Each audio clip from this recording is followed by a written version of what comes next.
बड़ी खबर आ रही है। अब अगर आप कोरोना वैक्सीन लगवाने में आनाकानी करते हैं तो आप पर सख्त कार्रवाई की जाएगी और सरकारों की तरफ से देश में कई स्टेट गवर्नमेंट की तरफ से इस तरह के सख्त नियम कानून कायदे लागू कर दिए हैं कोरोना वायरस की वैक्सीन को लेकर। जानेंगे पूरी बड़ी खबर विस्तार से। वहीं कोरोना से जुड़ी आज की बुलेटिन में 10 बड़े अपडेट पर नजर डालते हैं फटाफट से। तो आइए कोरोना से जुड़ी आज की 10 बड़ी खबरें देख लेते हैं। सबसे पहले भारत में पिछले 24 घंटों के आंकड़ों की बात करें तो 7,447 नए कोविड-19 केस देखे गए, जो कि कल से 6.6% कम रहा। वहीं 24 घंटों में मरने वालों की संख्या 391 रही कोरोना से मौत का आंकड़ा, और 24 घंटों में ठीक होने वाले लोगों की संख्या 7,886 रही। भारत में अभी वर्तमान में एक्टिव केस 86,415 चल रहे हैं। ओके, तो ये तरह भारत का आज का ताजा Covid data. Right, Omicron variant के स्टेटस की बात करें दोस्तों तो अभी का ताजा अपडेट आ रहा। राजधानी दिल्ली में ओमिक्रॉन का आज विस्फोट देखा गया। 10 नए एक साथ मामले मिले और तेलंगाना में भी 2 केस नए मिले। और उसके बाद देश में ओमिक्रॉन के कुल संक्रमितों की संख्या 99 हो चुकी है। यानी कि अब तक भारत में ओमिक्रॉन के कुल 99 मामले सामने आ चुके हैं, जिनकी आप पूरी लिस्ट भी देख सकते हैं इस भारत के मैप में कि कौन से राज्य में कितने ओमिक्रॉन के केस अभी आ चुके हैं। राजस्थान में 17, गुजरात में 5, महाराष्ट्र में सबसे ज्यादा 32 मामले आ चुके हैं। कर्नाटक में 8, तमिलनाडु में 1, केरल में 5, चंडीगढ़ में 1, दिल्ली में पहले 10 थे, 10 आज और आए, 20 टोटल हो चुके हैं। इसी तरह से पश्चिम बंगाल में 1, तेलंगाना में 8 और आंध्र प्रदेश में 1, और कुल भारत में ओमिक्रॉन के मामले 99 हो चुके हैं। 11 राज्यों तक ओमिक्रॉन पहुंच चुका है। वहीं देखिए दोस्तों, ब्रिटेन में भी लगातार दूसरे दिन रिकॉर्ड तोड़ कोरोना के मामले दर्ज किए गए। 88,376 लोग संक्रमित हुए कोरोना से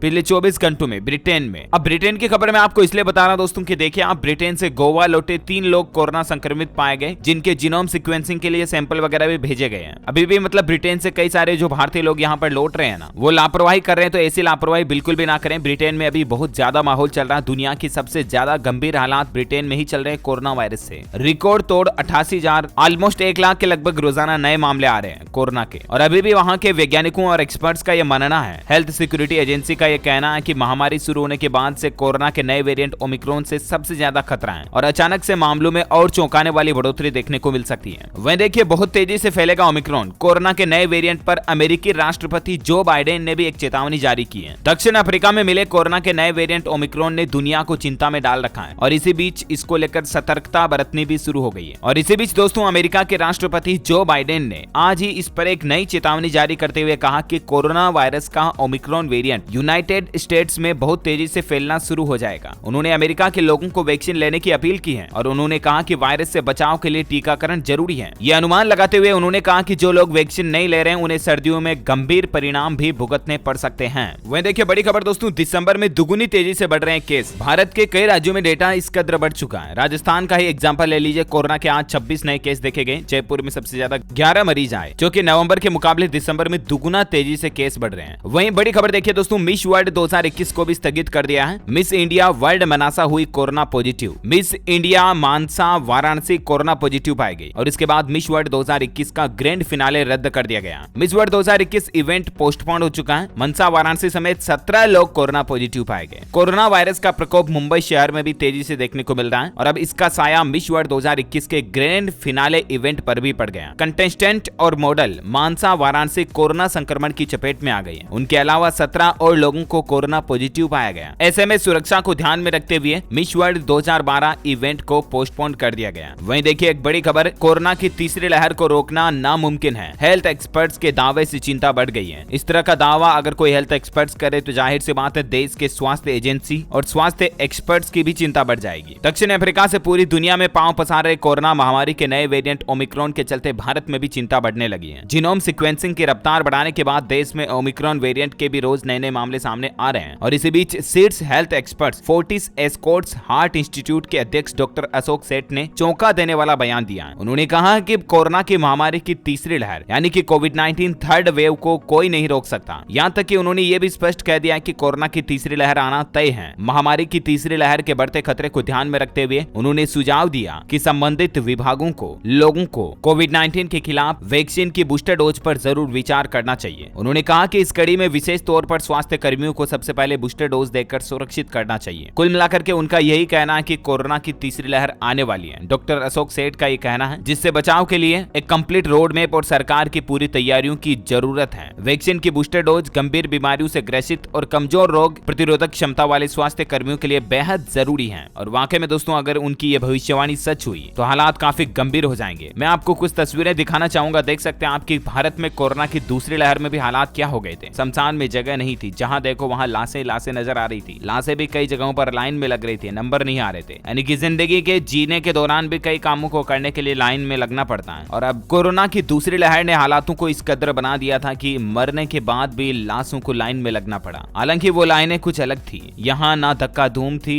ना पीछे से कोई धक्का दे रहा था, ना लाइन में किसी के आगे आ जाने से किसी को कोई दिक्कत थी, क्योंकि ये लाइनें लाशों की थी, जिंदा इंसानों की नहीं। हालात वाकई में काफी गंभीर हो गए थे और इसलिए हम नहीं चाहेंगे कि ये छवि हमें तीसरी लहर में देखने को मिले। और इसलिए प्लीज दोस्तों आपसे रिक्वेस्ट है, हाथ जोड़ करके हम्बल रिक्वेस्ट है कि मास्क लगाएं, सोशल डिस्टेंसिंग बनाए रखें और जब भी घर से बाहर जाएं सोशल डिस्टेंसिंग का विशेष तौर से ध्यान रखें। भीड़ भाड़ वाले इलाकों में ना जाएं और बाहर से वापस घर आए तो साबुन से हाथ धोएं, सैनिटाइज करें, इन बातों का ध्यान रखें। वहीं देखिए बड़ी खबर, साहिल खान के छोटे बेटे को भी कोरोना हो गया। बड़ा बेटा बिना मास्क इब्राहिम संग इवेंट में भी शामिल हुआ था। देश भर में कोरोना की तीसरी लहर ने दस्तक दे ही ना दी हो, इस तरह की चिंता लोगों को अब सताने लगी है। डबल वैक्सीनेटेड होने के बावजूद कई लोग कोरोना की चपेट में आ रहे हैं और इतना सब कुछ होने के बाद भी सेलिब्रिटीज की पार्टियां और गेट टुगेदर पर ब्रेक नहीं लग रहा। अब सोहेल खान की फैमिली को ही देख लीजिए। एक्टर की पत्नी सीमा खान और उनका 10 साल का बेटा कोरोना पॉजिटिव है और बावजूद इसके सोहेल खान के बड़े बेटे निर्वाण खान बीते दिन दोस्तों संग हैंग आउट करते हुए नजर आए और वो भी बिना मास्क पहने। तो बॉलीवुड में भी काफी हस्तियों को कोरोना हो चुका। हाल ही में रिसेंटली बैक टू बैक मैंने आपको कई अपडेट्स बताए थे। वहीं देखिए पाकिस्तान और वेस्ट इंडीज के बीच सीरीज में भी कोरोना का कहर देखने को मिल सकता है और इनका दौरा रद्द हो सकता है। इस तरह की मीडिया रिपोर्ट्स भी आ रही है। और जहां तक मैंने आपको वीडियो की शुरुआत में बताया था दोस्तों कि कोरोना वायरस की वैक्सीन को लेकर भी कई राज्य सरकारों ने सख्त नियम लागू कर दिए हैं। इस पर दो बड़े अपडेट देखिए आप। देखिए अभी तक भी कोरोना वायरस की वैक्सीन नहीं लगवाई तो सावधान हो जाएं। आपके घर पर क्रॉस का निशान लगाएगी सरकार। जी हां, उत्तर प्रदेश में गवर्नमेंट इस तरह की भी तैयारी कर रही है कि कोरोना रोधी टीका नहीं लगवाने वाले लोगों के घर पर अब क्रॉस का निशान लगेगा। सोमवार से स्वास्थ्य विभाग घर घर टीकाकरण अभियान को शुरू करने जाना और इस दौरान टीका लगवाने वाले और नहीं लगवाने वाले दोनों के परिवारों के घरों को चिन्हित किया जाएगा। जिन भी घरों में क्रॉस का निशान दिखेगा उस घर के सभी सदस्य यानी कि वयस्क के सदस्यों को कोरोना का टीका लगाया जाएगा और ऐसे घरों को पहचानने की जिम्मेदारी आशा कार्यकर्तियों को दी गई है। अभियान के दौरान एएनएम घरों में जाकर टीका लगाएंगी। जहां कोई नहीं मिलेगा उस घर के बाहर निशान लगा दिया जाएगा। आशाओं को यह भी कहा गया कि जिस घर में कोई एक सदस्य भी टीका लगवाने से रह गया हो तो वहां भी निशान लगा दें। जिस घर में लोगों ने पहली डोज लगवा ली है वहां निशान नहीं लगेगा बल्कि उनकी डोज अंकित की जाएगी। इसी तरह जिनको दूसरी डोज लगवाने का टाइम अभी बाकी है उनके घर भी यह अंकित किया जाएगा। जहां परिवार के सभी लोग दोनों डोज लगवा चुके हैं वहां वैक्सीनेशन कंप्लीट का लेबल लगाया जाएगा। सीएमओ डॉक्टर संदीप चौधरी ने बताया कि 100% टीकाकरण ही हमारी प्राथमिकता है। तो कहने का मतलब यही है कि यूपी में भी लोगों को 100% टीकाकरण करने के लिए सरकार ये नई पहल शुरू करने जा रही है। राजधानी दिल्ली में भी हाल ही में आपको पता होगा सरकार ने ये डेटा जारी किया था कि लगभग पहली डोज 100% आबादी को लगने में है। तो इसी तरह से अब दूसरे राज्य भी इस कवायद की तरफ आगे बढ़ रहे हैं। ये तो अच्छी बात है। और राजस्थान में भी देखिए सरकार ने एक सख्त चेतावनी जारी कर दी है कि कोरोना वैक्सीन नहीं लगवाने वाले सावधान हो जाएं। सरकार ने एक बड़ा अल्टीमेटम दिया है और वो ये कि राजस्थान में अशोक गहलोत सरकार व मंत्री कोरोना वैक्सीनेशन को लेकर एक्शन में आ गए। दरअसल कोरोना वायरस संक्रमण की तीसरी लहर आने की विशेषज्ञों ने पहले ही आशंका जता दी है और इसीलिए राज्य को कोविड-19 के संक्रमण की तीसरी लहर से बचाने के लिए गहलोत सरकार के स्वास्थ्य मंत्री प्रसादी लाल मीणा ने आने वाले समय में वैक्सीन की डोज नहीं लगवाने वालों के विरुद्ध सख्ती बरतने की तैयारी कर ली है। यानी कि राजस्थान में ऐसे लोग जो कोरोना वायरस की वैक्सीन की दोनों डोज नहीं लगवाएंगे ना, वो अब सार्वजनिक जगहों पर आने जाने व घूमने के लिए प्रतिबंधित रहेंगे। कहने का मतलब रेलवे स्टेशन, रोडवेज स्टैंड पर भी वो नहीं जा पाएंगे, नहीं आ पाएंगे सार्वजनिक जगहों पर। इसके अलावा सिनेमा हॉल, मॉल, रेस्टोरेंट वगैरह में भी उन लोगों को एंट्री नहीं मिलेगी जिन्होंने कोरोना वायरस वैक्सीन की दोनों डोज नहीं ली है। और इस तरह की अपील राजस्थान की स्वास्थ्य टीम ने मुख्यमंत्री अशोक गहलोत से भी की है। और अब देखते हैं गहलोत सरकार की तरफ से इस पर क्या फाइनल अपडेट आता है। जो भी खबर आएगी मैं आपको बता दूंगा। बाकी दोस्तों यहाँ दिन भर का कोरोना अपडेट्स बुलेटिन न्यूज आपको जरूर जानने मिला होगा। वैसे आप कौन से राज्य में रहते हैं मुझे नीचे कमेंट करके बताइएगा ताकि मैं आपके राज्य के समाचार भी आपके मोबाइल तक पहुंचा दूंगा। वीडियो को लाइक और शेयर करना और आप हमारे चैनल को नीचे लाल बटन दबाकर सब्सक्राइब करके बेल आइकन भी जरूर दबा देना ताकि आपको रोजाना के ताजा अपडेट्स और काम की खबरें तुरंत आपके मोबाइल पर मिलती रहेगी। Thank you, take care, good bye, जय हिंद, जय भारत, वंदे मातरम।